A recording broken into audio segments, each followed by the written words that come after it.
and the myth. It's Guy Gardner. Plus Georgie. This is so hot, this coat. I spent ages, let me tell you, I spent ages doing a look, hold on. I like it. Do they all float down there? They all do float, yeah, absolutely. And when you're down here, you'll float too. Yeah. So now the striptease starts. We didn't mention this to anyone before, but this is the start of a new double act.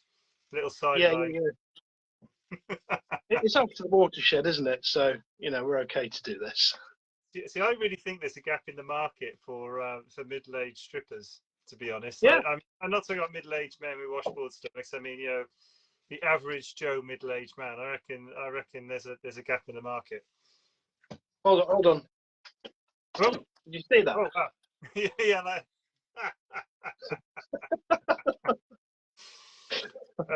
we might see some underpants fly past the screen at any moment.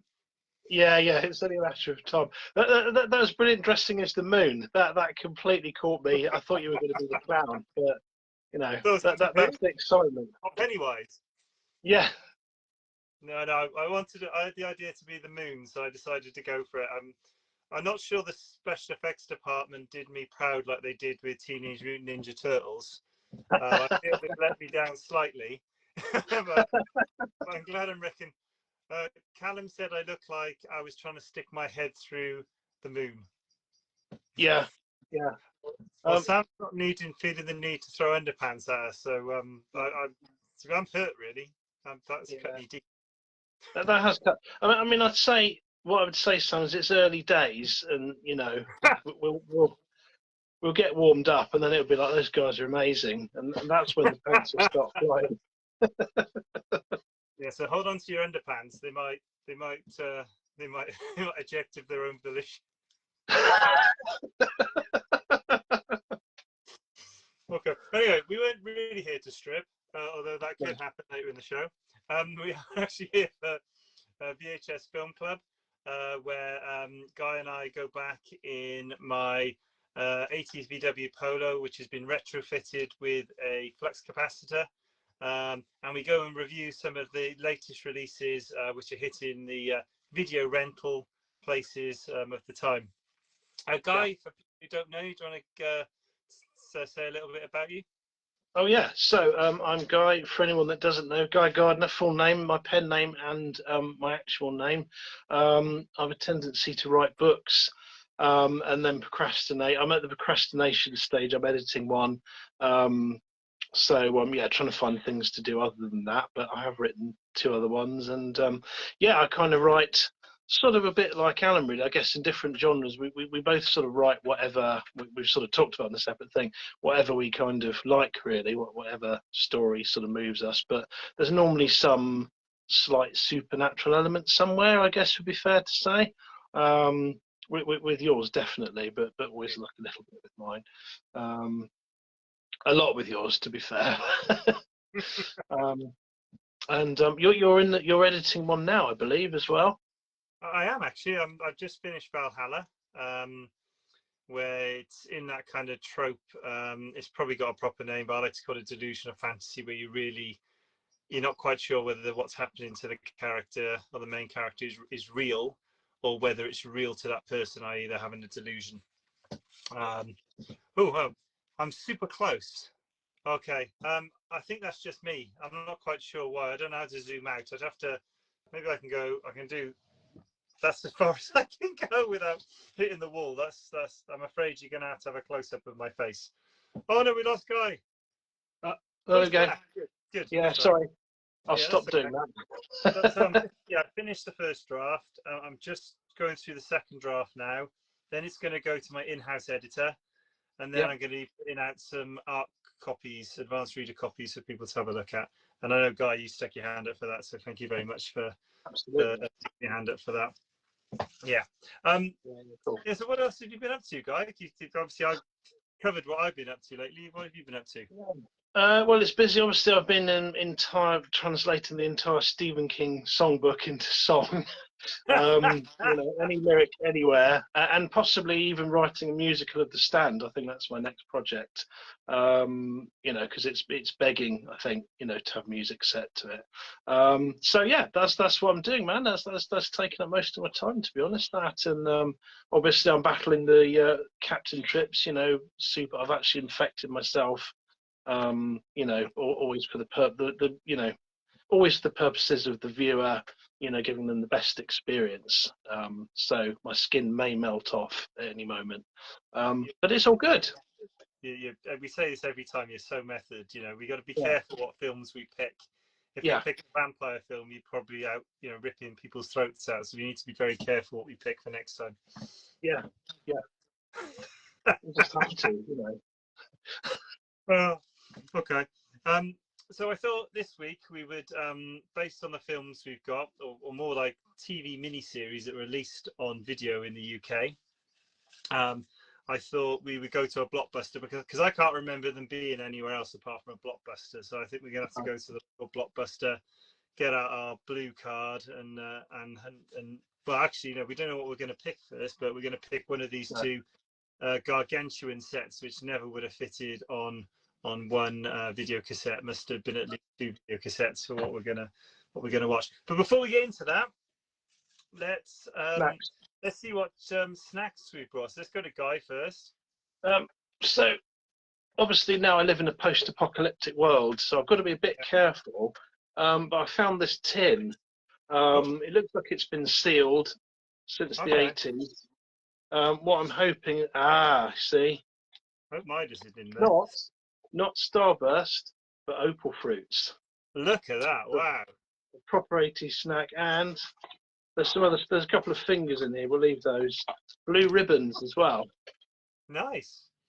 So I actually, and the final thing, and a lion bar as well. Oh, nice. Very, very nice. Because I've had some, I've had some people saying they don't believe that we have a time traveling polo. So people doubt. So yeah, I made sure this time I got some snacks that could only be from that period because they're discontinued. So I've got a tube of well, not a tube, but I've got a load of pasters here.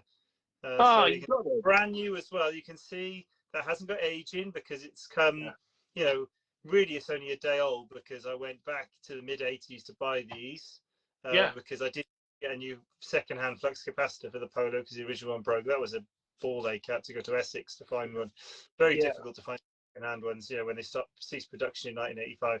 But anyway, just to prove, we do actually go back in time, okay? So there you go. Look. Thing of pasters. Yeah, that's fantastic. That's real dedication. I don't know if Sam's got any snacks there. That's only Sam I can see on the comments. So if you do have some snacks there, Sam, please let us know what you're chomping down on. Yeah. But anyway, maybe she'll come back to us in a minute. So I think we'll start with my choice. We've got two films we're going to battle out today. I'll just show the two TV miniseries we're going for today. So we've got King versus King, It versus The Stand, and we're going to go with my one first, which is It. I would say this cover, I'm a bit disappointed because can you remember the book? The 1,000-page volume. Yeah. And you had the eyes of it as the monster peering through the storm drain. Yeah, that's right. Yeah. Absolutely loved that cover. I remember drawing it.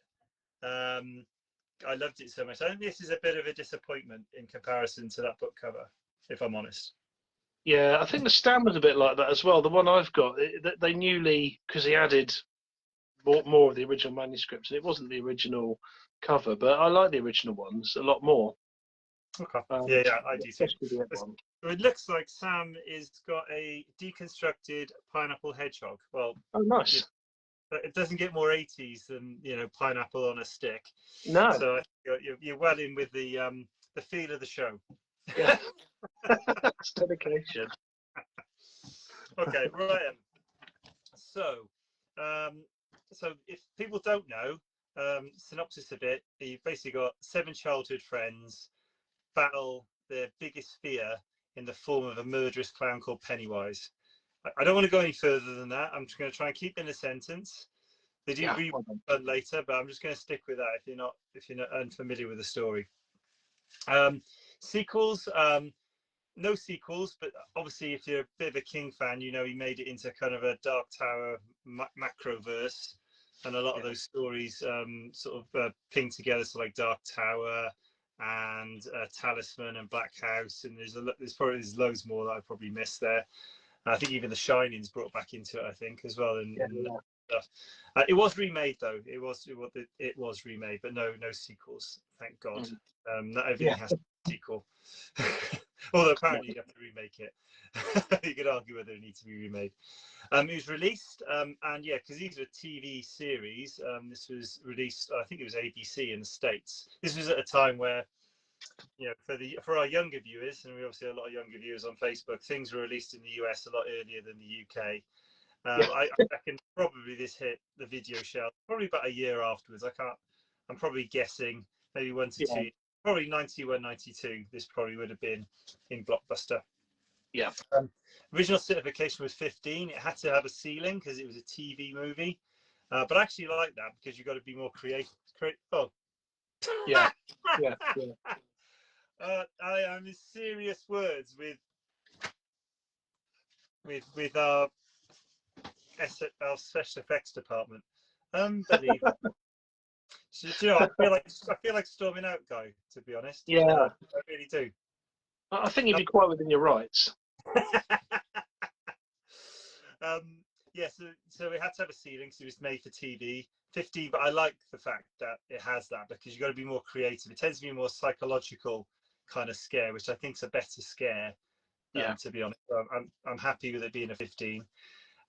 Cost 12 million to make, so quite a lot of money for something at the time of that kind of something made for TV. You know, we've seen some made for TV films before. What was that one? We watched that sword fighting one that was made for TV, and obviously had a budget of probably about like 20 quid. Oh, I can't remember what it's called now. It was your film in Film Club. You only get against Destroyer. Oh, what, the fantasy one? Yeah. Oh, yeah. I can't remember what it was. Oh, what was it called? The budget, Hulk the Slayer. It looked like the budget was someone's pocket money or their money from their paper round. But a lot of money spent on it. I always feel bad about putting that one on. Like, honestly, man, when I saw it at the cinema, I thought it was the best thing I'd ever seen, and I should have just not watched it again because, you know, it was good. It was definitely the underdog. Yeah.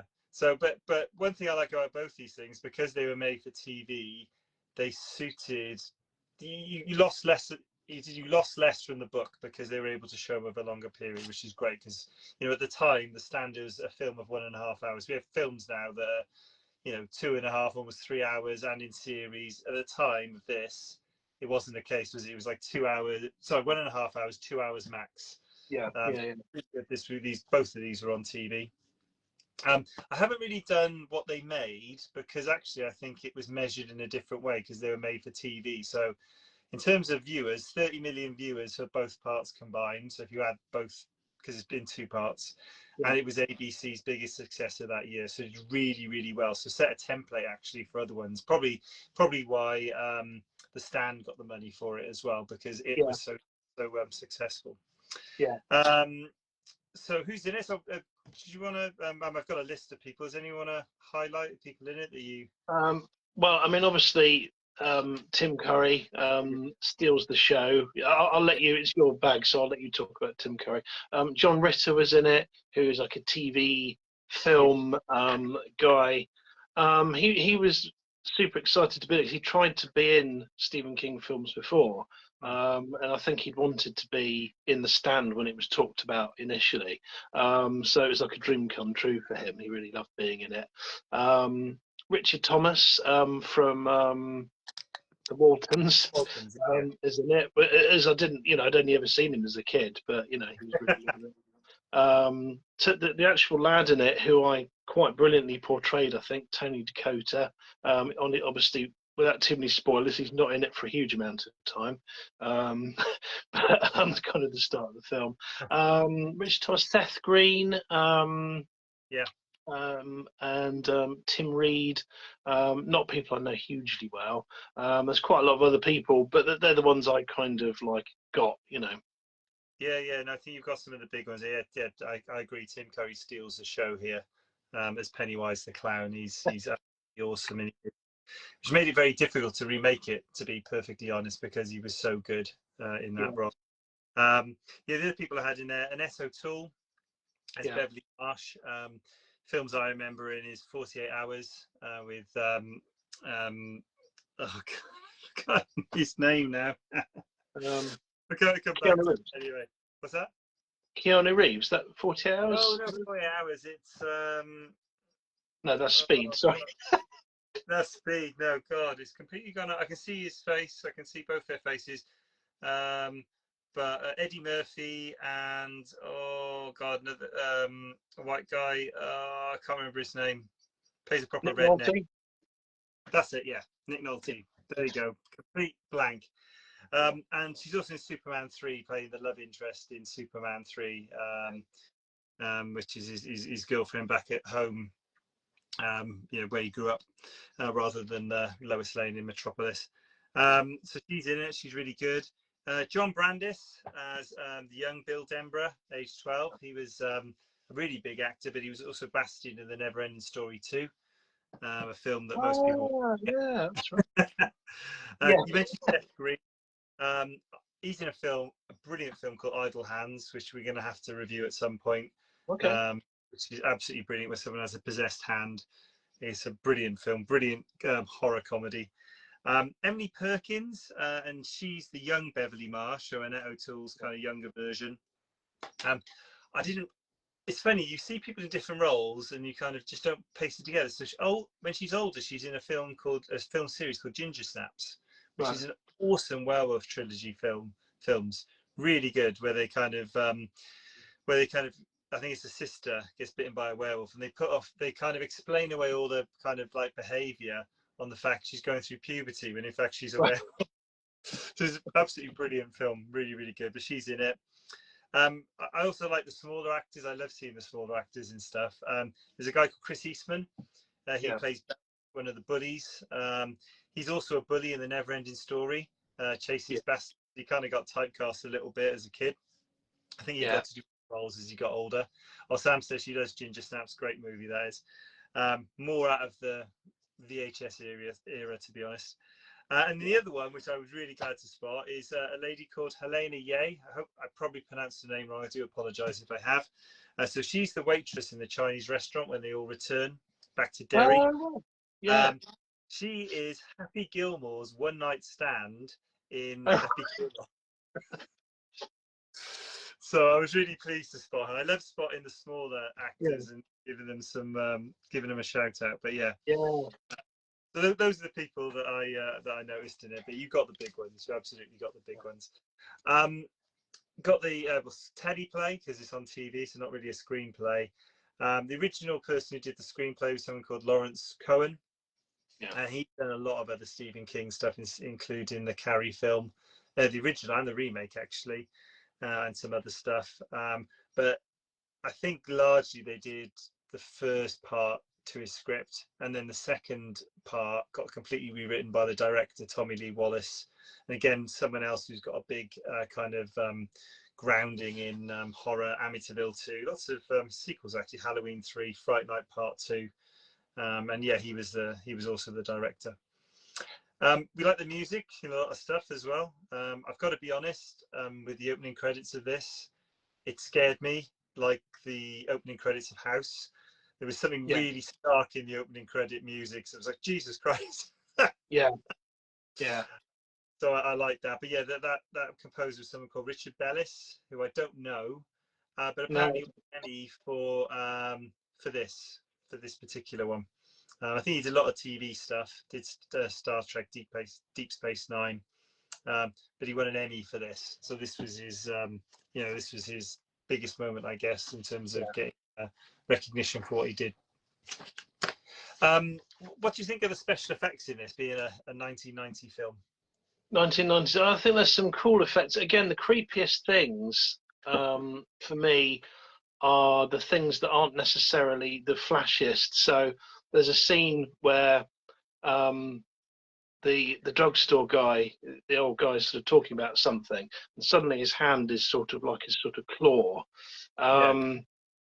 Really creepy. The live what were they? The fortune cookies that turn into these little crabs. It's horrible, and to this day, I really don't fancy breaking open a fortune cookie, and seeing that. It's kind of things like that. Especially if it's really, really good. I think the makeup, obviously, Tim Curry's makeup is. It seems sort of simple, but I don't think it was. It took like 3 hours for it to put it on, and various sets of teeth and things. So I think it was good, and there's just lots of creepy stuff, like balloons like coming down, and then they're really full of blood and stuff, and everyone ignoring it. There's that library scene, where they're sort of bursting on people and they can't see it. So I think stuff like that, it's like you said, it's sort of special effects, but combined with not being very over the top. You never see anyone, as far as I know, you don't see anyone get injured in the film at all. I don't think. I don't know. I might be wrong, but you don't really. So it's not horror in the sense of seeing people sort of guts sort of splayed out because it's 15.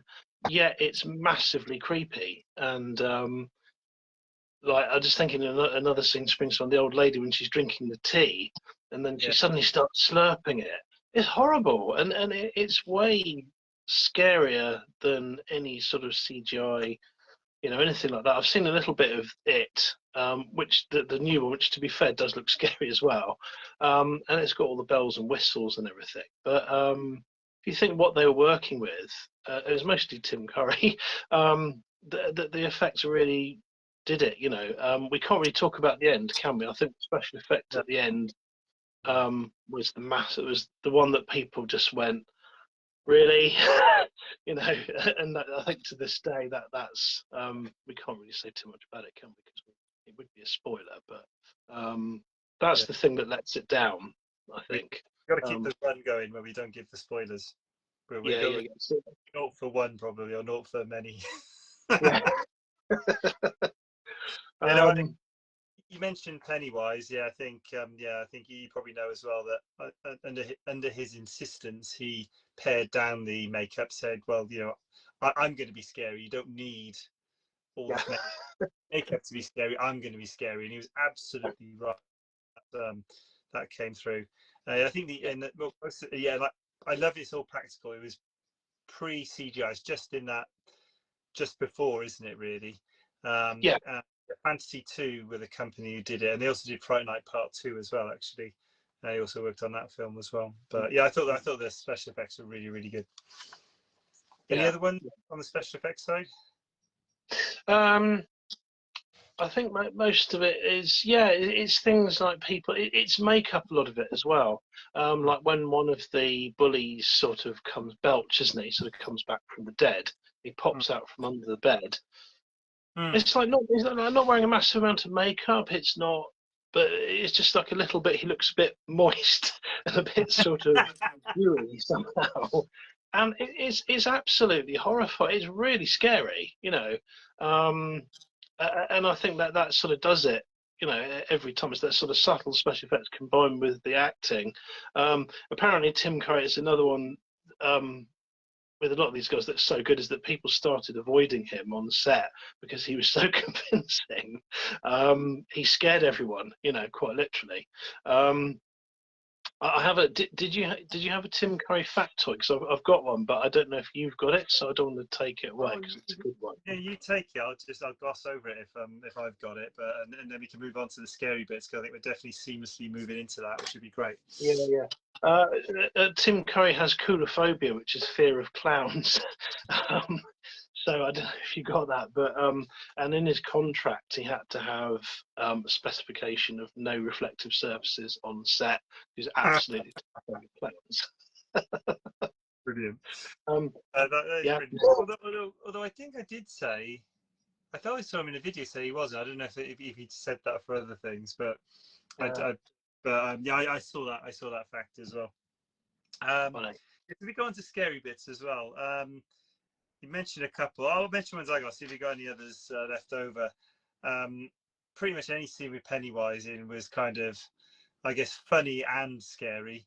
You see, he went between the two really well, or was right in the middle. Actually, the humor was so dark it was scary. But yeah, you'll float too. That is a brilliant line, brilliantly delivered. The photo album scenes, both of them, the one where blood was pouring out, and also the hand coming out. Jesus God, that scared me reading it. Let alone because that was directly from the book. That was the same in the book, but that was scary. I think just the fact that only the kids can see the blood, I think is scary. Because none of the adults can see it. And I think that just that little nuance is terrifying. You know, you think everything. You think as a parent thinking that everything's fine, or it's just my son or daughter's had a nightmare. But in fact, you know, if he was in Derry, it could be their whole bathroom's covered in blood, and you're saying, "Don't be stupid, go to your teeth." And they're saying it's covered in blood in there, and you go, "No, it's not. Get into your teeth. Stop messing about." So I think that's really scary. I also like it. There's a bit where I'm trying to think of the actor's name now, or but the librarian. He's in the library, and I think he gets distracted by something, and then when he looks back, he sees all these muddy footprints in the library, and someone's been in there. Obviously, it's been in there, but he hasn't noticed, and he's virtually come right up to him and left. I thought that was really Mike Hanlon. That's his name. That's his character name. Mike Hanlon. Right, that was scary. So, any other scary bits you had? The head in the fridge was really good. Opens the fridge and the guy's head's in there, and starts sort of being it's scary and funny because he starts being quite abusive. So it's one of those things that's scary and funny in equal measure. It's sort of anything. The deadlights, when you don't really see what it is. It's just the garage mechanic, isn't it? Because it's not done so much in the film, but in the book, he appears in lots of guises, doesn't he? And one of them is the guy filling up fuel. And so all you see from the actress's point of view is this light coming on, and it's like looking into the dead lights, and she does it so well, like what the hell are the dead lights? And of course it makes us sort of go like mute. All of that super scary, like the scene with Belch, who pops out from under the bed, I think is absolutely brilliant. The balloons in the library are quite, again, he's just like, it's Rich, isn't it? He's sort of, all these balloons start floating down and popping and spraying people with blood, and again they don't notice, you know, and they're all getting kind of covered in blood. But that fear thing, I think, because as a kid you're probably really afraid of seeing something that your parents can't see, like a monster in the closet, and they're standing there going, well, look, that is totally fine, like you say, you know, and it's not, there's something there. And so I think that's your fear as a kid, that your parents can't see what you can see, and it's not really happening. And to tap into that in that way is, well, that's why he's a brilliant writer, isn't it? But and just the it's also this thing of, obviously, clowns, like anywhere you see a clown not in the circus is like spells trouble, doesn't it, basically? So him like popping up in the very like the opening scenes of the film in the drain. So there's this kid's change, which I can't read. I probably couldn't watch it now either, having kids, but I couldn't read it in the book. I tried when the kid goes out with his boat, and I just had to stop. But yeah, just this thing, if you look in the drain, there's a clown in there. I mean, that's just so creepy and scary, and it's not, you know, it's not doing anything. It's scary, you know. Yeah, no, I totally agree with you there. Mentioned a bit about Pennywise being funny. The bit that really, he does it in a lot of scenes, but the one thing I did write down where I think there's a bit. I'm getting confused with the character names now because I watched it before The Stand, and The Stand took ages to read. But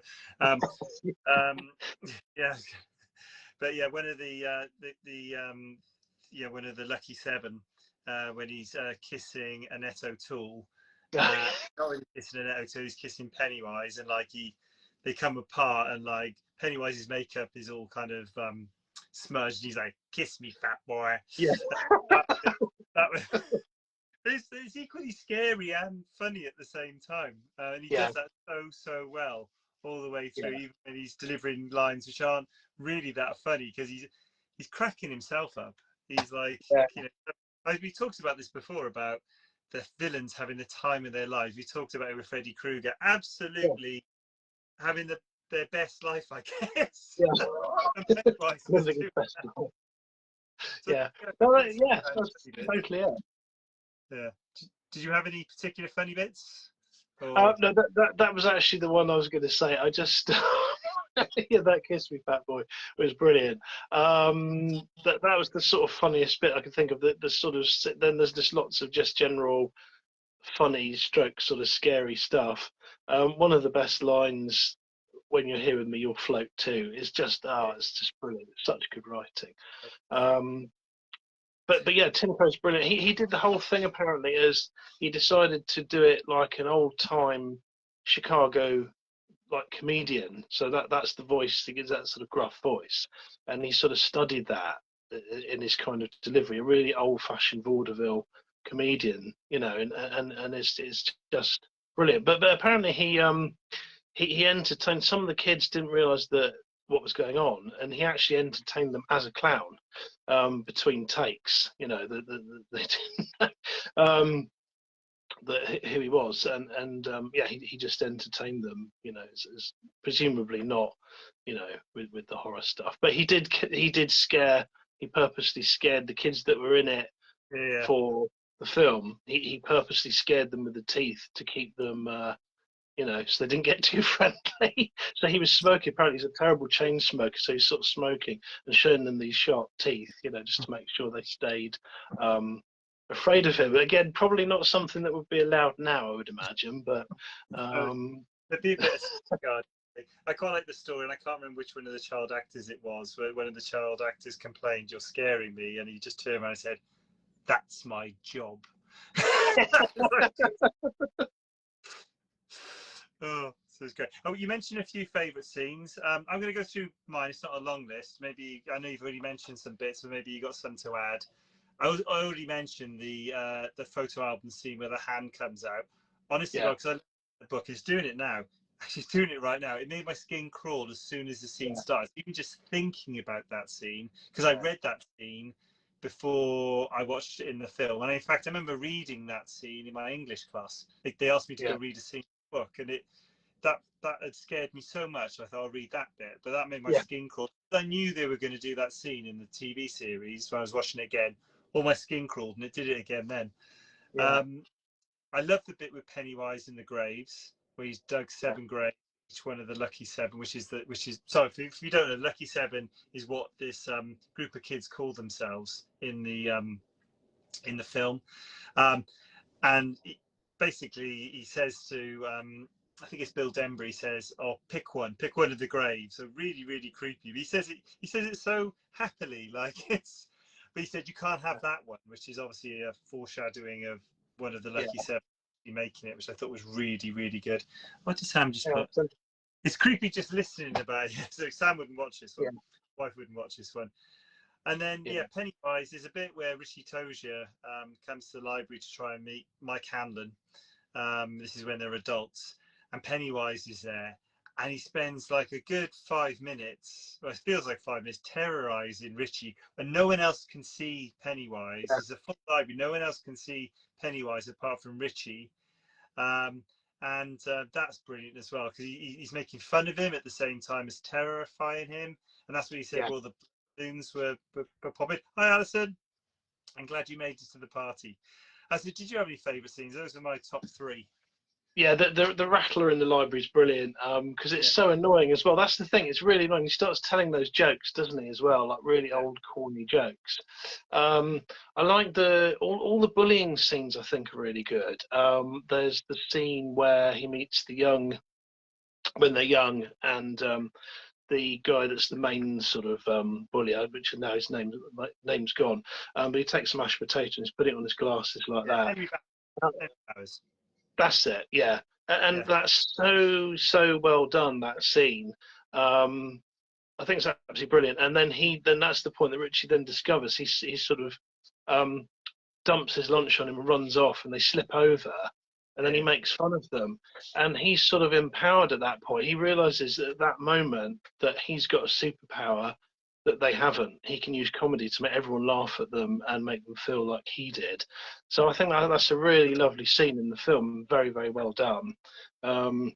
For a sort of 15-second, scene. I think it's absolutely brilliant. It really sort of shows the character becoming his sort of true self, I guess. The other one I like, creepy-wise, is when he goes down, and then it's after that, isn't it? He hides down in the basement, and the werewolf from like the Lon Chaney werewolf from the 50s is there as the caretaker. You never completely see. Again, it's a real old-style horror thing. There was a film I saw years ago, black and white film called Creeper. I don't know if you've ever seen it, but it's basically this cat-like creature, and you never see it in the film. It's black and white film, so the costume would have probably not been that good. But all you see is the hand with the sort of claws, and it's really scary. Creeper, it's called. And that's a kind of, maybe, I don't know if it's a nod to that, but it's the same thing. So it's the caretaker, but you just see these like werewolf sort of hands and the normal like tool belt and everything. And I love that scene. I think it's really scary. In fact, he doesn't move fast. It's the good old horror thing. Just sort of walks really slowly towards him. It is brilliant. There's another one like it at the end as well, with a kind of like a wrapped up mummy, which is really good. Yeah, a lot of Universal monsters, isn't it, at the time? I think. Yeah. I think it's something lost in more modern films. Is the less you see, the more scary it can be. But obviously, with modern films, because you can do anything now, there seems to be no, but with CGI, there's no barrier to what you can create. That art is lost. The less you see, the more scary it is. But I think you see that a lot in the 80s films, partly because they couldn't show it, because they couldn't do it, but at the same time it's scary because of it. The longer you can leave it to you reveal, the better. I think good horror films, they do that. So on to some interesting facts. I'll just go through a few. I'll go through a few, and then maybe we could swap over and see what you've got. Jared Blanchard, or Blanchard, I probably pronounced his name completely wrong, who was the young Henry Bowers, hated having to call Marlon Taylor, who was the young Mike Hanlon, he had to call him a racial slur. And he, I think Marlon was saying basically he was constantly apologizing to him for that. So shows, people do act. They're horrible in the film. Doesn't mean they're horrible in real life. So remember that if you ever meet an actor in real life. There is some connections as well between some of the characters. This is kind of the macroverse bit. Mike Hanlon's father served in the army with Dick Halloran, who's the cook from The Shining, the guy who introduces Danny to the fact that these psychic powers are called The Shining, which is quite is cool.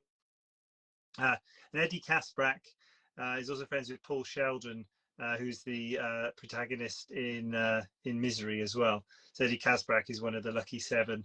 But he was also he ends up being friends as an adult with the main character in Misery, the writer in Misery. So there is all these connections between the King books. And this was a weird one, because I haven't seen this film in a long time. But apparently Tim Curry and John Ritter were both in Sylvester Stallone's Over the Top, which is the arm wrestling film. I just can't see it.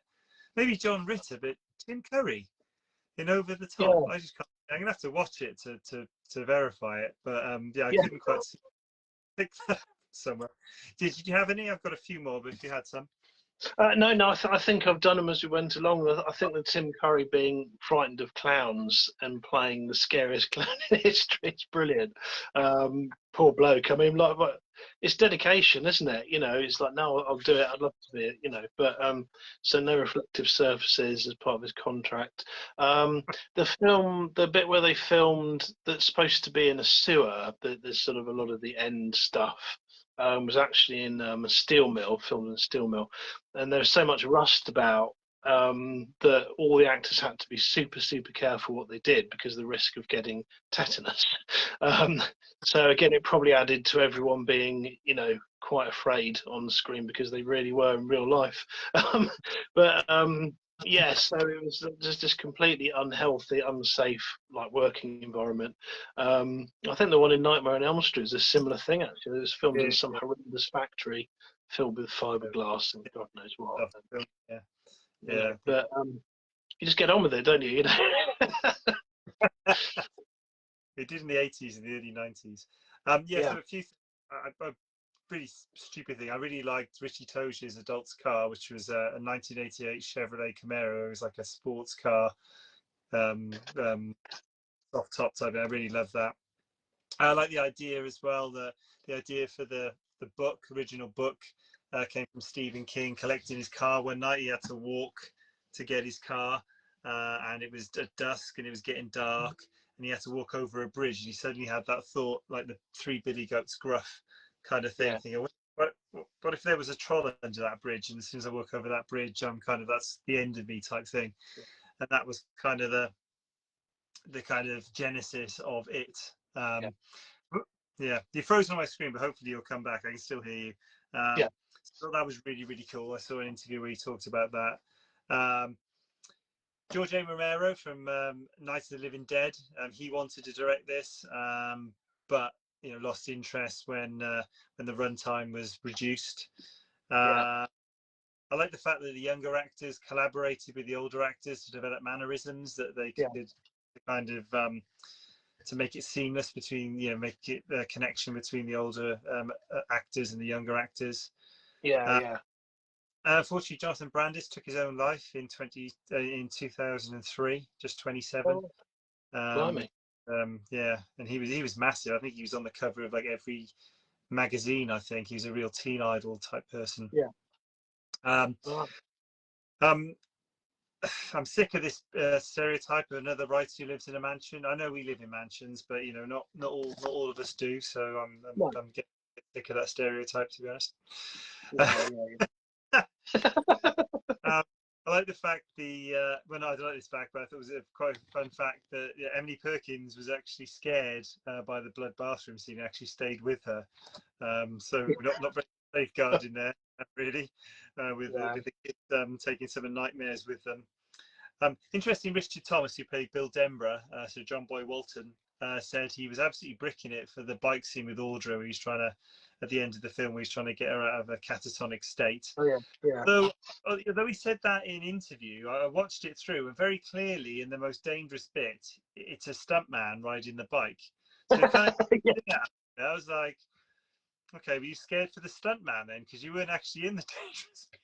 yeah, yeah, yeah, yeah, Um, yeah, And my last one, I thought was a really cool thing. Usually in horror films, they're quite traditionally horror films can be very judgmental, and usually the virgin survives. So anyone who's had premarital sex generally is guaranteed to get killed. yeah, When it was the other way around, I'm not going to say who it yeah. was, but in this one No, is the other way around, that the virgin gets it, which is very unusual for a horror film. So quite a nice little twist.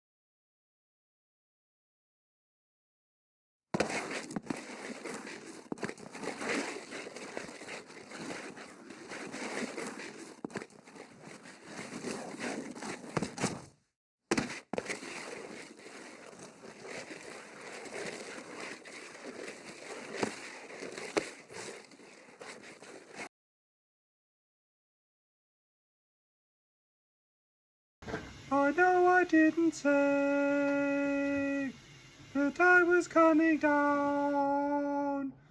I know you didn't know I was here in town. But baby, baby, baby, you can tell me if you can. Baby, can you dig your man? He's a righteous man. Tell me, baby, baby, can you dig your man?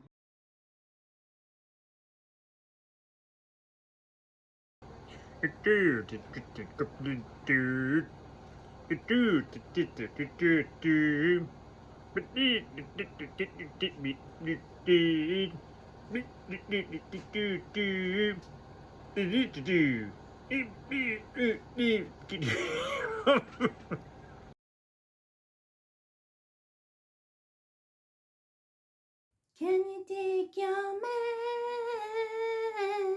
Dig your man.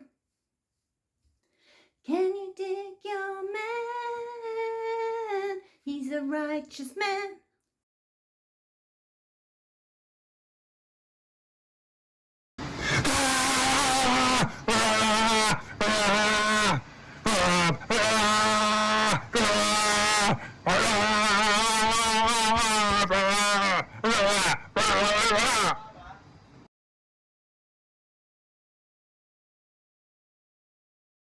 I know I didn't say I was coming down. I know you didn't say I was here in town.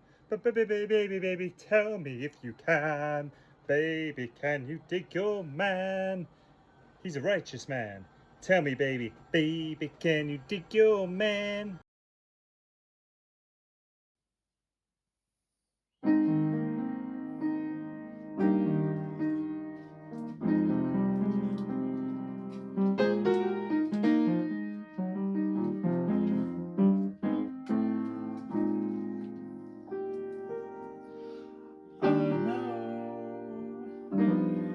I didn't say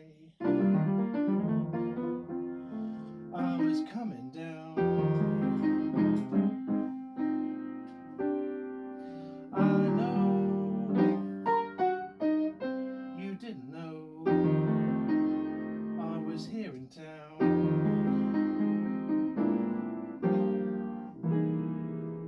But baby, can you tell me if anyone can? Baby, can you dig your man?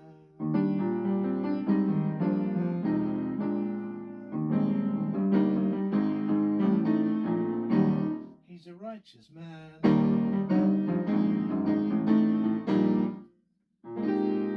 Tell me, baby,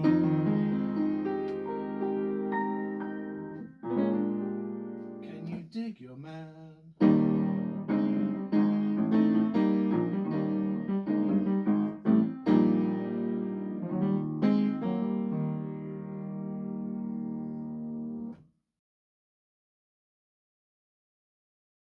So I think we should hand over to the Guy Gardner so he can do his choice that he wants us to rent, which is a stand. Yeah.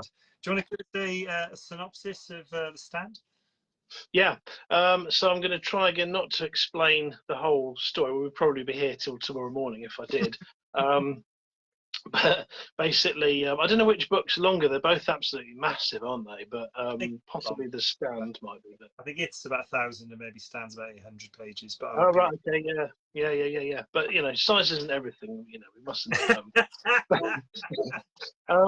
So yeah, the synopsis of the stand is brilliant. It's so simple. Super virus sweeps America. It's been let out through someone not closing a test tube or door properly.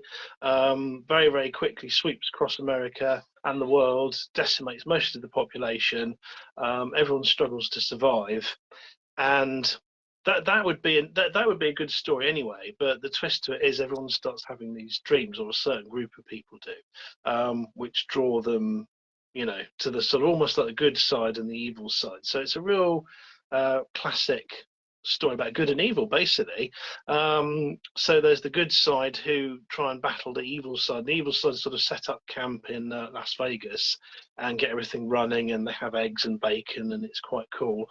And everyone else has to sort of struggle a bit, and they have to do battle. And it's an absolutely brilliant book. It's basically his attempt.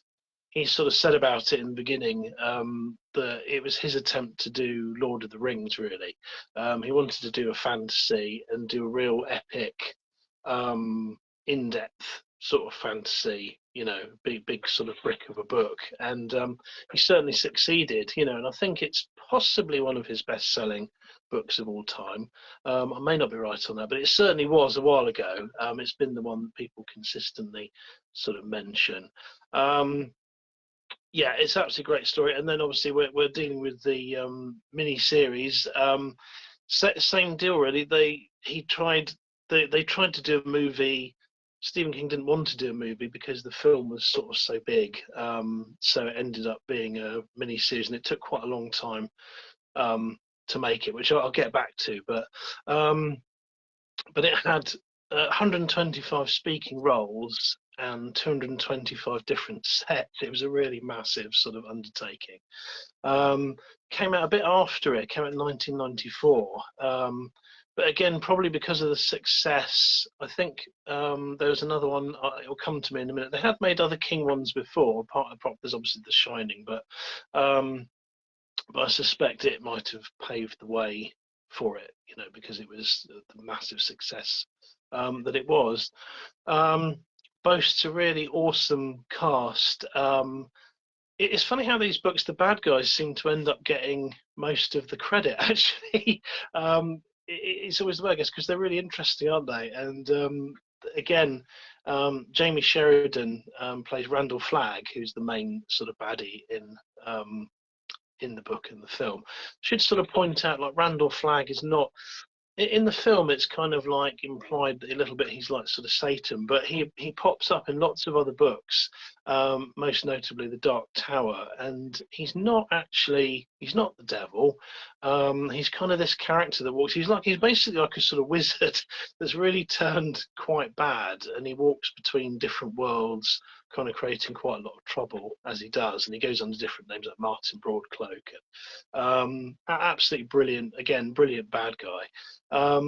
And Jamie Sheridan, who plays him, does great. Jamie Sheridan, other films, he was in Jumping Jack Flash, a film called Distant Thunder, Whisper in the Dark, Syriana, sort of more recently. He was in Chicago Hope as well, like quite long running. He sort of played a doctor. They kind of had to, because he's quite clean.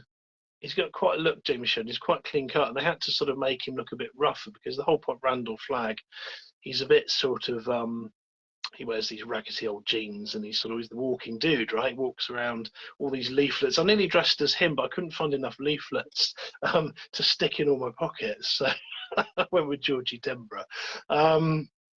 But yeah, he was so Jamie Sheridan got this rather not great wig that he's got to wear, sort of like quite the mullet that he's got to wear through the whole thing. But he sort of seems to rock it, you know, makes it work. He looks like a lion. If anyone looked more like a lion, he does. Oh, by the way, Alison said she as well. She loved it as well. And Sam said she loves Randall Flagg. I think in both films, actually, the bad guys are great, and they have a wicked sense of humour as well. I think they're both brilliant. Yeah.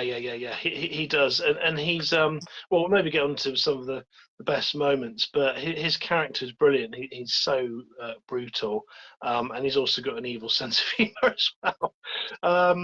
So other people, so he's Randall Flagg. Rob Lowe is in it as Nick Andros, who's completely deaf. He can't speak. Rob Lowe originally wanted to play the part of Larry Underwood, but they wanted him to play Larry Underwood, but he said he'd rather play Nick Andros, and he's actually deaf in one ear, Rob Lowe, so he said he wanted to sort of have the challenge of kind of doing that. Again, he's been in tons of films. He's, you know, a face of the 80s and 90s, West Wing, St. Elmo's Fire, all kinds of movies. You know, he's a real like mainstay, I guess, sort of actor. Gary Sinise, Stu Redman, again, brilliant. I've seen a few films with him. The one I can think of immediately is Ransom, but I think he's done tons of films and TV stuff. Dan in Forrest Gump. Oh yeah, of course he is. Yeah, Forrest Gump. Yeah, the most famous one. Yeah, absolutely. Yeah, of course he is. Molly Ringwald, again, a really familiar 80s face. Laura San Giamocco, who again is Nadine Cross, who's sort of like called to the dark side, as it were. She's absolutely brilliant. She was in Pretty Woman, and she steals the show in that film, and she does it here. She's absolutely fantastic. Just that kind of just perfect mix of obviously mad as a box of frogs and quite evil, but also quite likable at the same time, you know. Ruby Dee is Mother Abigail, who again, she's a hugely, she started in 1946 making movies, and her husband Ossie Davis played Judge Ferris, and he got that part. The guy who was originally supposed to play Judge Ferris sort of passed away, and so he sort of got the gig, sort of through that. Yeah, any others you want to add to that? I mean, the cast list is amazing. You've mentioned, Massive, yeah. I'm gonna. I'll go through. I'll just go through quickly. Miguel Ferrer as Lloyd. Love that guy. He's in RoboCop, 1987. He's like the exec who kind of pushes RoboCop through the opportunity. Really messes with Dick Jones, much to his I guess downfall in the end in that film. But he's in that, so I really love that actor. He actually died of lung cancer in 2017. I was sad to hear. Watched on this. Corin Nemec as Harold Lauder. Really good character as well. Does a lot of work with Nadine Cross in the film. He's looks very different now than he does in this film. He's been Supernatural. Matt Frewer as Trash Can Man. He was a bad guy, or like a minor bad guy in Watchmen, called Moloch. And so he's the voice of Panic in Disney's Hercules as well, which I thought was cool. Ray Walston, who was Glenn Bateman, he was in Popeye. He was Pappy in Popeye. I've never seen that film, actually. Although I've been to Popeye's village in Malta, I've never seen Popeye with Robert Williams. And he was also in Fast Times at Ridgemont High. Again, a film I've never seen. And I know it's a film we were going to review, actually, summer films. Peter Van Norden as Ralph Brentner. I think he's been in a lot of things, but Police Academy 2 is one of the things I've seen him in. My favourite character in the whole film, Bill Fagerbakker as Tom Cullen, and he's actually the voice of Patrick the Starfish in SpongeBob SquarePants. It's really cool. There's loads. So many. Ricky Avalis as Ratman. He's Mad Cannonball Run, and he's in Carlito's Way, which is such a good film. We got to watch. Do that. That is such a good film, Carlito's Way. Shawnee Smith as Judy Lowry. She's in Iron Eagle. I don't remember in that film. This was like a Top Gun kind of film, and not as successful. But she's also in the Shining TV series as well. I'm assuming it's more of a cameo because she's a waitress in that. Sam Anderson as Whitney Horgan, so one of the bad guys. He's one of the bad guys who's looking to get away. He's in Forrest Gump as well. He's the principal of the school. And there's a few kind of really good cameos. Stephen King's always in his own stuff. Kareem Abdul-Jabbar as the End of the World guy. He's prophesizing the end of the world around New York. He's in it. The ex-basketball player, also in Airplane. I didn't see this one. John Landis apparently is in it. I missed John Landis. But I didn't see it. I know he's in it, but... And it got confirmed. Sam Raimi. So the two people who go out to shoot Judge Ferris, one of them Sam Raimi. Okay, right. I didn't know that. Yeah. In the restaurant waiting for Judge Ferris. Sam Raimi is one. Might be the one actually who ends up. But I'm not going to say. I'm not going to say. He well done. He pays the price for it. And then some other small ones, and I'm surprised. I don't think they got a credit for them. But Kathy Bates is Ray Flowers, the radio announcer or radio presenter on Stephen King's own radio station. It's got the same name. Jeff Goldblum is also a radio person, but you don't see his face. I'm surprised Ed Harris was uncredited, unless it was a typo, because he's big in the film as General Stark, trying to contain the situation with Captain Trips. From the Rock and Truman Show. But yeah, massive cast. Shot through that. I wanted to add before you moved on. Again, we had a ceiling on the certification of 15, so it was a made-for-TV film. It cost twice what it cost, so 28 million. But at slightly less ratings. They were about comparable, 28 million versus 30 for both parts combined. So slightly less ratings, but still successful. But not twice as much money for the same viewers, I would say.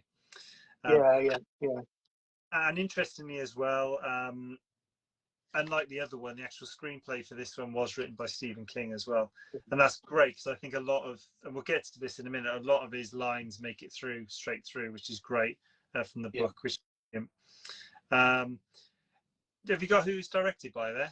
I've got it here. The guy's name, Mike, where did I write it down? Mike Garris, that's it, who he was well. It's interesting. He's done two more of Stephen King's as well. So he's kind of like Stephen King's guy. He did Sleepwalkers and Bag of Bones, and I suspect others since. They're the kind of ones I picked up on. But he's a writer as well.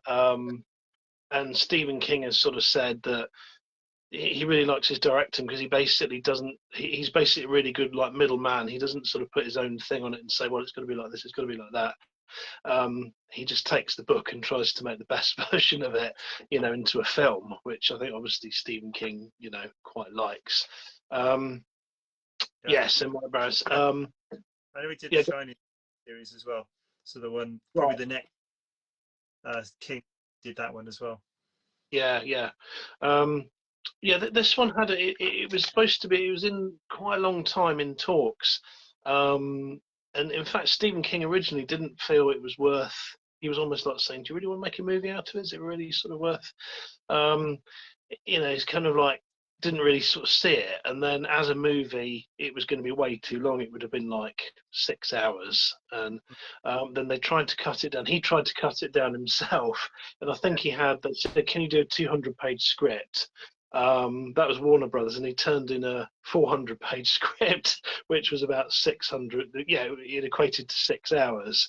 Then he tried again, and it was 700 pages, and tried to condense it down to 130. I think at which point the producers went, "Look, it's great. Maybe you're a bit close to this. You need to step back." Then he then sort of said, "Look, I like the idea of a mini-series, but I don't like the idea of the end of the world brought to you by, Charmin toilet paper, because they have to sort of put all the adverts in. Brought to you by great sponsors, so it all kind of got put on hold. And then I think till the 90s, and then this sort of mini-series thing took off, and it meant that they could make what they wanted to make without having to sort of have any sort of crazy like product placement or adverts in the middle of it, advertising sort of holiday insurance or whatever. So it kind of, probably came at the right time. But yeah, his quote was, "You can't have the end of the world bought by Charmin toilet tissue." That's quite funny. Carry on. Sam said she loves Larry and Nadine, their relationship, which I think is, and Carlito's way. Al Pacino's Carlito is brilliant as well. She agreed. Yeah, I just lost you there for a sec. Okay, I was just saying how Sam was saying how good Carlito's way was. Yeah. What about the music? I think it's some great music in here. I mean, I love the down,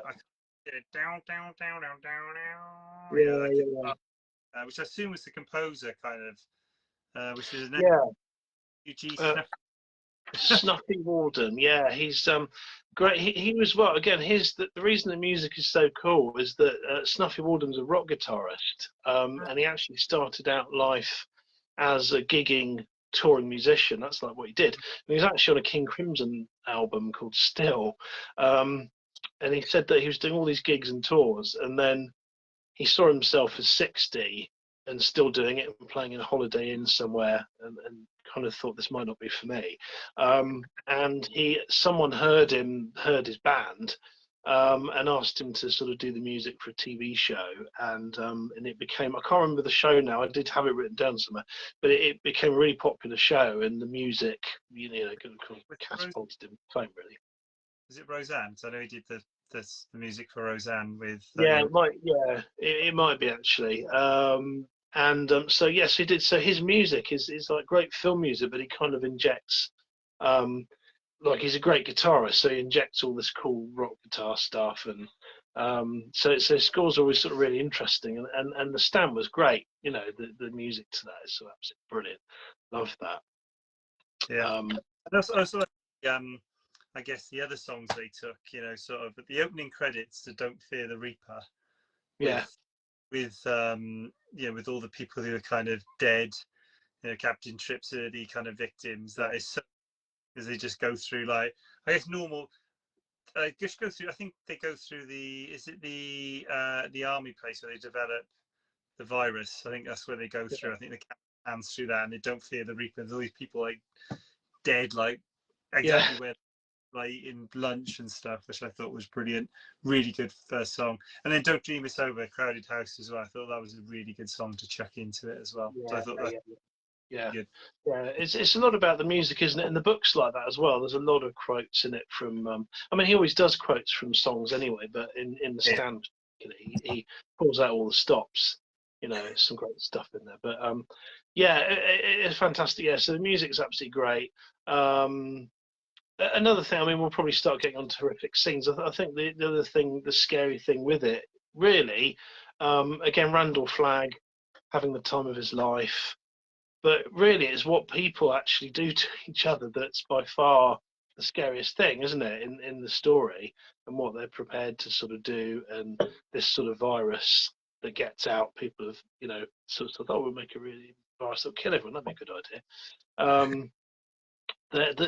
And it's sort of personified. There's a doctor. He's a really good actor, and I can't remember his name, but he sort of fights with Stu Redman. He sort of decides that this guy. He's survived Captain Trips. He's got no right to have survived it. He's not clever. He's some sort of like hillbilly. He sort of decides to execute him, doesn't he? He gets like really angry. And I can. What was the line? He says, "How come a piece of crispy fried chicken crap like you could survive?" You know. And they have this quite prolonged fight. But it really kind of like that bit, he personifies like all the things, the horrific things people do, because they're like scientists. And like, well, I made this disease. How come it didn't work on you? You know. But, that's one of the scenes I really like. But Sam said, "But Stu's trying to get out of the infectious disease centre." Yeah. It's horrible, and it's horrible in the book as well. And they kept the line in. You don't even see the person under the stairs, but he says, "Come down and eat fried chicken with me." You know, it's horrible, and it's horrible in the book, and it's horrible in the teleplay as well. Because Stephen King wrote it, so he's put the same line in. You know, it hasn't been changed. That I think. What about the special effects in this one, though? What did you make of the special effects in this one? Because we kind of going into more of that area where more things were possible, I think, than we were in it. Well, so for me, so I think with, again, the special effects, I don't think the special effects are as good as it. I'm championing this film, but like, for example, Randall Flagg, character Randall Flagg, is scary when it's him, right? And there's a scene in the hotel where it's brilliant. They're going through. He doesn't have any chairs. It's really great. It's just in this sort of room. He said, "No, I don't have chairs. You know, gurus don't have chairs. We just sit around." And then he gets really angry. That's really scary, right? That scared the crap out of me when I watched it the other night. And then when he turns into a demon, I'm like, not that I should sort of like that bothered about that. It just looks like a goat, you know. So I'm not as, although they did use, I say that maybe being a bit unfair, but because they did use a few groundbreaking special effects to make the changes. I think they did a thing they'd never done before. They filmed the same actor doing the same thing, so they could sort of morph him. So it's the first sort of start of like morphing one thing into the other. Generally, the effects, I think, again, like it are the less obvious ones, like Abigail's house. It is kind of like, so it's completely built as a set, but they wanted it to be really surreal and bright and like dreamlike, and then none of the lines in the house quite make sense. And I think that was really, really cool. It's completely built on a set. Apparently they bought corn, which died because obviously the house is in the middle of all these cornfields, right? So they bought corn. All the corn died. They have to have fake corn made, which cost $80,000 to have all these fake ears of corn to sort of plant. But I think that's one of the best effects is Mother Abigail's house and the dream sequences. And then something's in the field, which maybe is a bit of an echo of Children of the Corn, I don't know. And then the rat like running through the field. And the scariest, jump scares. Should we get to jump scares? I don't know. Just before we go off the effects bit, I think I think I agree with you. Yeah, I think the makeup was really good. Yeah, where Trent takes off his goggles and like rips loads of his face off because he's so great. Larry's mum, when she's really ill with Captain Trips, really, really scary. She looks that's real. I think the makeup was really good, where they did physical makeup. That was really good. I do think the other effects were janky. I don't like. I won't go into it, but I don't like the Hand of God bit. I don't like the appears like a game show host out of the lights and the what do they call it? You know, smoke type thing. I don't like that bit. That's like something from a game show. And I didn't like the bodied Mother Abigail near the end. One thing I did thought it did make me smile though, because they shot things out of order in order for a few of the characters to grow beards when they go on their long walk to Las Vegas. They basically cut the hair off them and then used some sort of static electricity to put it back on their faces, which I was just like, what? That almost sounds made up, but could be. Anyway, that's all I want to say on this special effects. And just Sam put, she totally agreed with you, best and worst of humanity. And she did find it funny, not funny, scary, where Randall Flagg's eyes go completely black and soul. So even when they go red as well. With that, but that tends to be without the kind of, that's more practical kind of makeup stuff. Some of that stuff, like actually where it looks better. But what did I have? Oh, funny bits. Any funny bits from this film? It's not a laugh a minute. It was hard. I think the funniest bit that makes me laugh as an overall thing, like Randall Flagg hired someone who was completely nuts, the trash can man, and thought, I know what I'll do. I'll make this guy really high up in my army and give him loads of nuclear launch codes and let him have a great time. And it just makes me laugh generally, because obviously that was a bit of a mistake, you know. It's just generally, I think as a bad guy move, I'm not so sure hiring someone like that and going, I'll put you high up in my army was a great plan, really. Okay, that's like part of it. I think a lot of the humour comes from Randall Flagg. Actually, I think a lot of people who are left over, and it sounds a bit bad, or actually, I think some of them seem quite boring, to be honest. No, and I know it's a difficult situation, but Randall Flagg made me laugh. I think my favourite two bits of Randall Flagg bit. One where he's picked up Nadine, who's realised she's made a really bad choice. With Randall Flagg, she could have gone with, things would have been very, very different. Larry's song is "Baby, Can You Dig Your Man," which is the one that was a hit when Captain Trips came down. So Randall Flagg singing it to her in the car, like really rubbing her face into it. And again, having the time of my song, knowing the impact of singing it to Nadine, the dark humor is amazing. So that really made me laugh. There's another bit with Randall Flagg where they captured Glenn Bateman. And Glenn Bateman really offends Randall Flagg really well, and he's so pissed off, and tells Lloyd to shoot him, and Lloyd doesn't really want to shoot an unarmed old man. I think Randall Flagg said, "Well, shoot one of us anyway." So Glenn says, "Well, shoot him, don't shoot me." And he said, "Well, shoot one of us for God's sake." That's right. Really makes me laugh. His sort of outbursts are great, you know, because he gets quite like frustrated, doesn't he? And he does in the lounge. Although to be fair, the lounge, when he gets angry in his own apartment, he's quite scary. But yeah, I've forgotten that. Yeah, that's really, really good. And he gets almost like he's going to cry and storm off. You know, it's like a simple, just shoot him. It is really funny. One of us out of our meeting, because I can't. I don't care if it's me. Just do shoot one of us. And the other bit, he's kind of talking for Nadine, isn't he? And he's like almost a bit.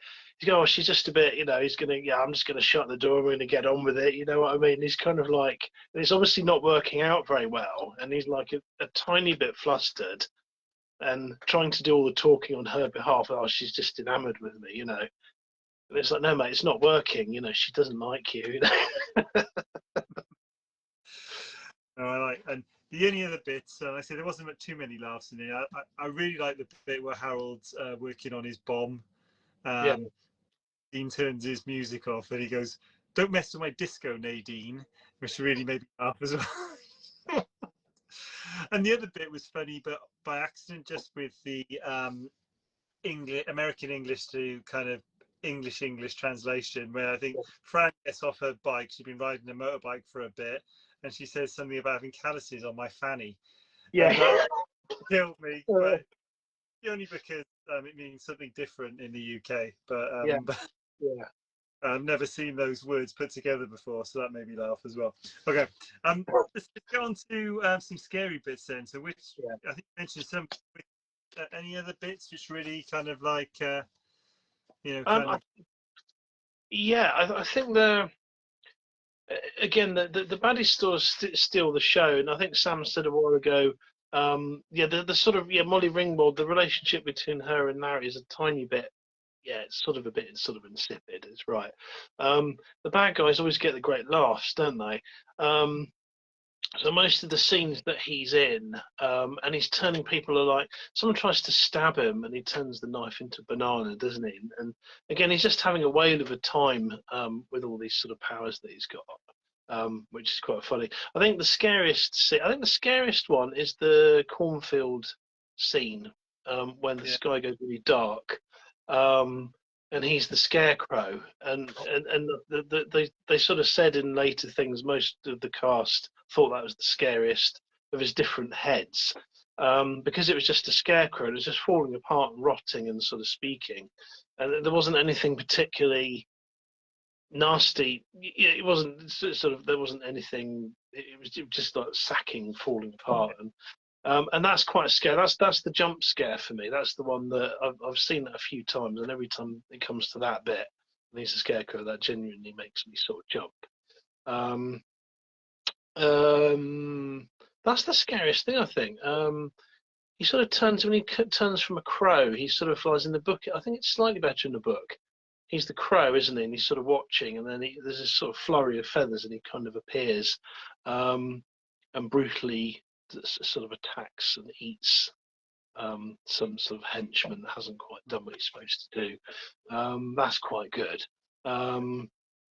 That's the main jumpy scares for me. And the come down and eat fried chicken, which is just as scary in both book and film. It was scary when he was leaving the hospital, but he has a dream about leaving the hospital. That's quite scary.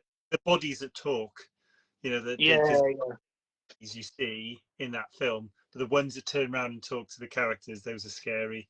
And the tunnel bit was scary. And interestingly, when I had to go pick up my flux capacitor from Essex, I had to drive through the Dartford tunnel, and there's not many tunnels that you virtually crawl through. You virtually go through tunnels quite quickly. And I went up the tunnel, which is really long. Forgot to take my off, so it was even darker.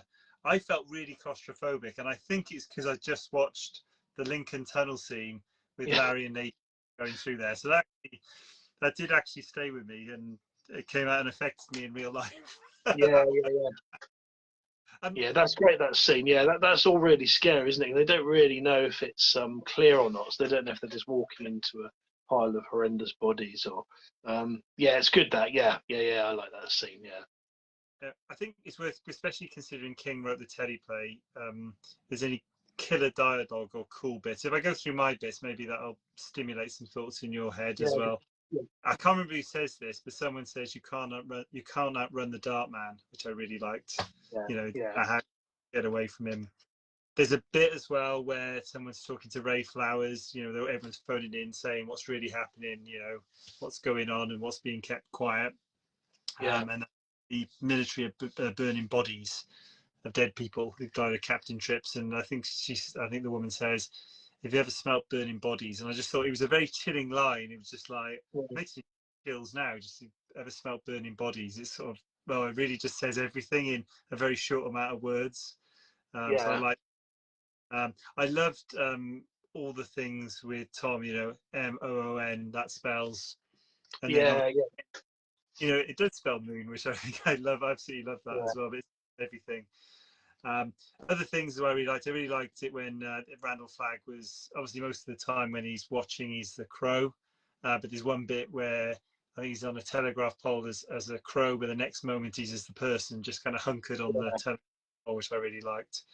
And the bit I really liked was there's a bit where Mother Abigail's telling the group, or when they're a smaller group, I think it's Ralph and Nick there, and Tom, about God's will, and and Nick's sort of saying, "Well, I don't believe in God," and Mother Abigail just laughs her head off and says, "Well, it doesn't matter. He believes in you." And again, that Yeah, I thought that was very.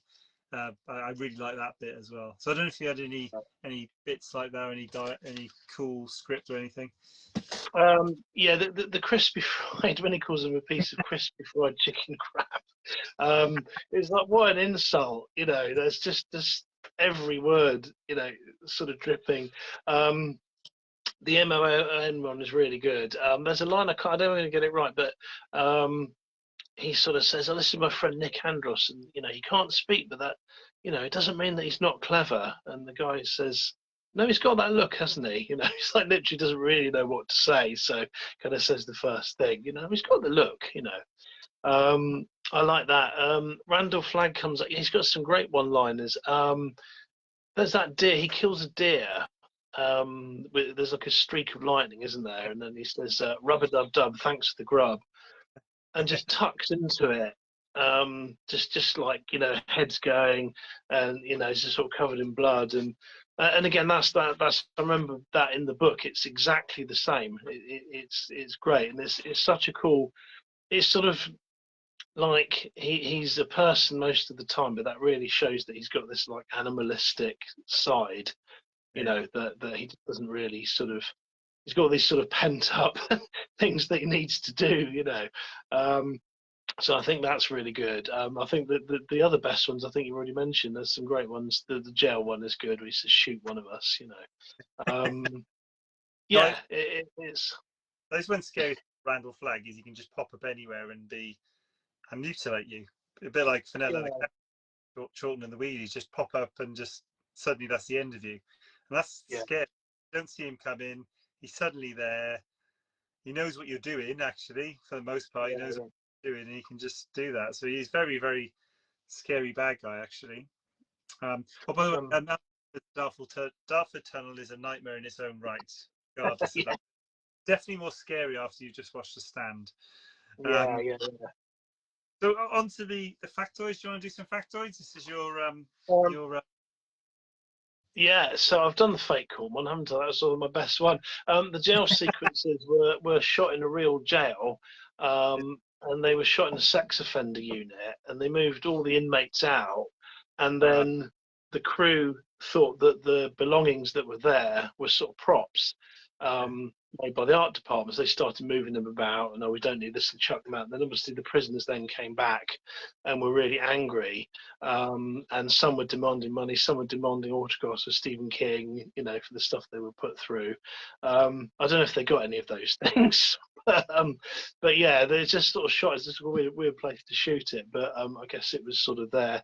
They changed the filming on principle, because I think the state they were going to film in had just passed some sort of law, like basically sort of banning like gay people marrying, and they decided they weren't going to shoot there, which is like a really good call. And then they had all sorts of difficulties with weather. And the scene where the car crashes into the garage early on in the film, it really was raining, so it wasn't someone standing there with a hose. It was genuinely raining, and it made the scene really difficult to shoot, and they couldn't shoot a lot of close-up stuff because Stu Redman is so sort of cold, or Gary Sinise, that he was shaking, so he couldn't sort of deliver a lot of the lines he was supposed to. So it made them film it differently. But they said it worked really well, and they had quite a short time to sort of film the film, so they had to really crack on, and they were often doing like 2 locations in a day, doing all kinds of crazy stuff to sort of stick to the deadline, but it made it better, you know. Just to add to why King's daughter is a lesbian, so that's why he was really not doing this, and that was. And obviously, he had a lot more say in this than maybe in some of the other productions where we just had to let it go, like Kubrick's The Shining. Yeah. Well, he said he never liked that, didn't he? He said that it was like he described it as like a really sleek Mercedes, but with no engine or something. It's quite critical of. But there was another interesting one. Oh yeah, the stick. It's a tiny bit of a spoiler, I suppose, but Stu Redman gets injured it's not too much of a spoiler, needs a walking stick to get around for a bit. That stick was also used in Storm of the Century, exactly the same stick was sort of kept and used later on, which I thought was pretty cool. Yeah, the facial hair one, yeah, with a sort of electric charger, yeah. So they're kind of stimulating this electronic hair because they didn't have time for the actors to grow beards, which is like, but it was really good. I mean, that's a great special effect, isn't it? Because it's really subtle, you know. Yeah. What was I had a couple of others. Oh, the shot where Rob Lowe's head is nearly run over was done in reverse, so they obviously just reversed away from him, which is good actually. Probably a bit safer, you know, than kind of winging it. I would imagine. I always like sort of actors like who was considered for roles first. So they actually wanted Rob Lowe to play Larry Underwood, but he didn't. He wanted to play a deaf character. He's been, as I say, been deaf in one ear anyway since childhood. He wanted to do that. Other actors considered for Randall Flagg was Christopher Walken, which I can see actually, Willem Dafoe, Jeff Goldblum, and James Woods. And it was interesting when you said Jeff Goldblum had a bit in the film. I wonder if that was a sort of, if that was why. But I can see most of them doing it. But again, I think they did the right thing. Stephen King mentioned someone for it, but they didn't. I can't remember who mentioned it. It was quite a well-known actor. Robert Duvall. He said he thought Robert Duvall would be good as Flagg. But they wanted to go with someone slightly less known, which I think is quite a good plan, really. And then you don't have it's Rob De Niro. I couldn't imagine anyone else doing it now. A bit like Curry, really. No, I couldn't no, imagine. exactly. Yeah. That's exactly it. Once you've seen it, it's like, and he was great in it. The hotel. Captain Trips was the name of his Grateful Dead guitarist, Jerry Garcia. That was his nickname. The hotel. But they never explain why they call the super flu Captain Trips, though, which is interesting. Call it throughout the film, and we know what Captain Trips comes from, but don't know why it's been associated to that. Not at all. It's never explained. The hotel that was used is the sort of main hotel in Las Vegas. Has been used in quite a few other films because it's absolutely massive. And most notably, it was Biff Tannen's hotel in the alternate Back to the Future 2, I think, when he becomes really rich. That's the same hotel. It's used in that. Loads and loads of sets, massive amount of sets used in this for the interiors. I think it's something like, I've got it. It's like 225 sets. Something sort of crazy. Loads and loads of speaking parts. It was sort of like a monumental kind of thing, really. They did. Okay, I've got a few others. I like the reference to the Rolling Stones song "Sympathy for the Devil" when Randall Flagg meets Lloyd. I think he says, "Pleased to meet you. Hope you guess my name." Yeah, that's right. Probably why people see him as a representation of Satan, which I quite liked. The house where Mother Abigail lives in the Boulder Free Zone is the same location in Salt Lake City as they filmed Halloween 4 and 5. So I like it when they reuse stuff and you don't notice. I watched Halloween 4 not that long ago, so I had absolutely no idea. Again, on the theme of hotels, when Stu, Nick and Larry see Tom off to go and do what he's going to do. I'm not going to say what he's going to do, but he's going to go do something. They do that in Estes Park, and that's the location of the Stanley Hotel, the resort that inspired the Overlook Hotel in The Shining, and was the location for the miniseries of The Shining as well. So I thought that was cool. And then just the last one really is, I haven't had this fully verified, but on a visual look, Larry Underwood's car, the convertible, I think again is another Chevrolet Camaro, exact same colour as Richie Tozier's car in it. Got I think Larry's is blue or like silvery blue, and Richie's is red.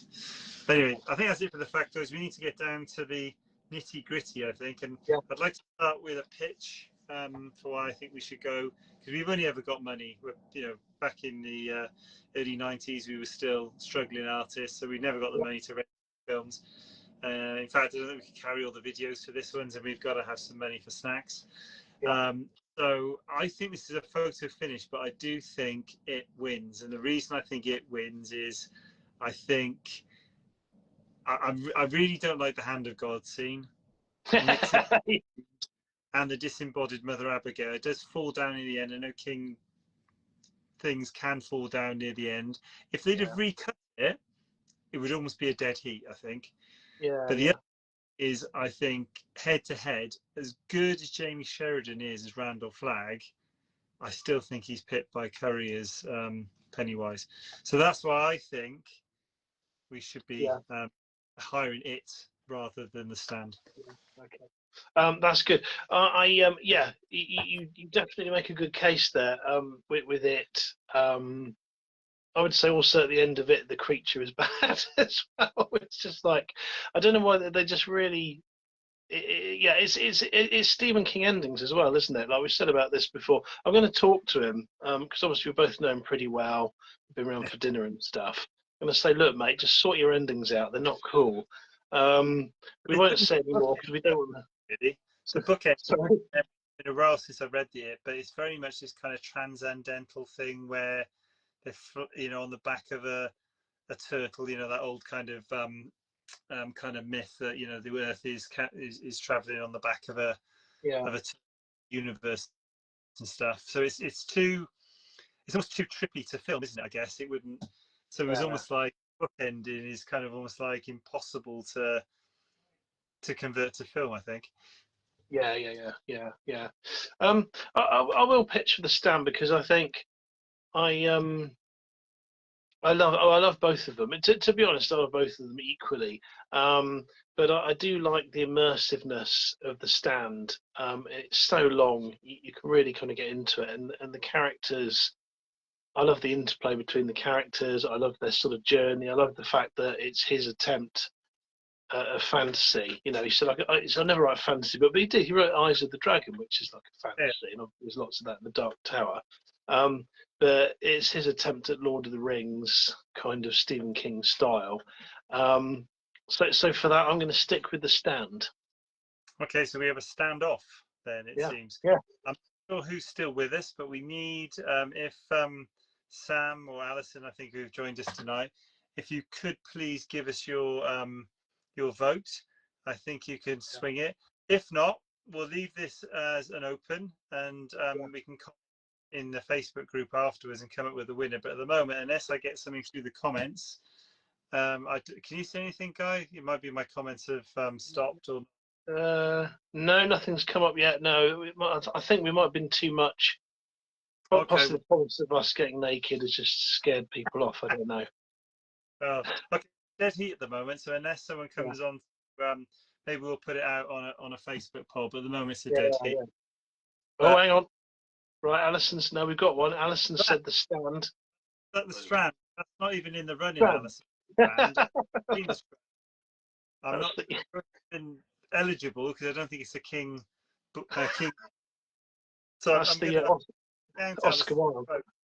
Because the Strand is not any of the films that were.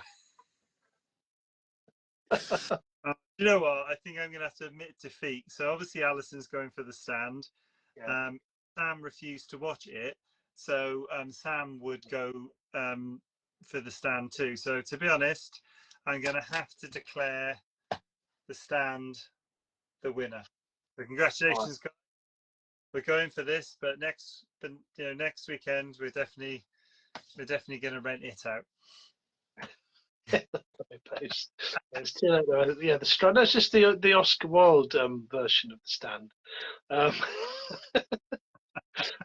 We'll rent it out next weekend. Have you seen the newest? I haven't seen it, but I don't know if you've seen the recent one. But... I've seen it, and it was good. It was scary, but I don't really know much of it, to be honest. It was good. Stephen King makes another cameo. I think he owns the second-hand shop where they buy silver, the bike, which kind of Ohio silver, that type of thing.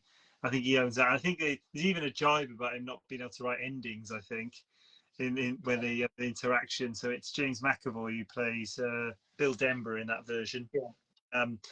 But yeah, he's in that. It was good. Yeah. But yeah, I don't want to do a direct comparison, but No, it was. no. I haven't seen the remake of The Stand. I can't. I just can't. I can't see the point in watching it. To be frank, I don't. No. I can kind of see with it why they did it. Yeah. Because I think they wanted to go full on horror. Yeah. Do all that. The Stand was never going to be that way anyway, because it's just not that level of kind of monstrous. I know Randall Flagg can be monstrous, but I don't think it's quite got the same thing as Pennywise. So I don't see. So I don't think I'll ever watch the remake of The Stand. I'd have to be stuck somewhere with nothing else to watch, the only thing on TV, and maybe I'd watch it. But Yeah. like the remake of RoboCop and stuff, I'm not going to watch those. So I'm not going to watch them. I've seen that. That's definitely not as good as the original. And I mean, Pet Sematary is another one. Pet Sematary scared the crap out of me when I watched it. And I've read the book as I have read the book. But again, it was the same thing. It was done in the sort of 90s. Absolutely terrifying. Real child playing sort of psychopathic dead child. And I don't know. I don't know what the new one's like, but I just can't imagine it being scarier. You know, maybe it's me, but it was just so good. And if it is, would you want to watch it? Because you probably hit your scariness limit. Yeah. Okay. Well, we haven't talked to you next time, so we'll go offline with that. I'd like to thank everyone who joined us and everyone who might watch this back. I will put this on YouTube, but I want to thank Guy. Always love talking about films. I thought this would be a long one. Considering probably about let me think, probably I don't know, it's probably about 10 hours plus of film here. It took a while to watch this. Probably I couldn't remember some of the information on it. It feels like ages ago I watched it, because I watched it first at The Stand second. But thanks for joining us, and I'm going to sign off now, Guy, and I'll speak to you soon. Take care.